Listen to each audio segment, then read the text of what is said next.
Ayan guys, yung ating ginawa sa motor kagabi. Ayan, binigyan ko ng padlock kasi lakas ng ulan. Baka madali tayo. Kawawa yung mga alaga natin manok.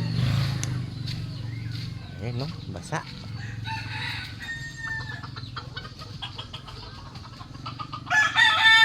Nakapaglinis tayo kahapon dito. Tinali ko na kasi yung mga ibang manok. Yung aking isang ka-warriors, yung binigay ni Jake, nakawala. Wala, hindi ko makita. Pero kaninang umaga nandito lang siya, lumilipad-lipad. Saan kaya naglagi yun? Hindi na natin natapos yung ating tindahan guys. Mahina yung kita natin ngayon. Iko.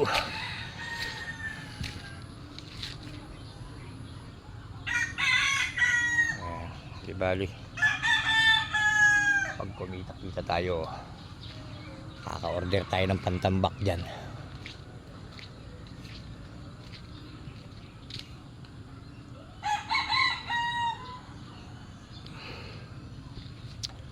Okay guys.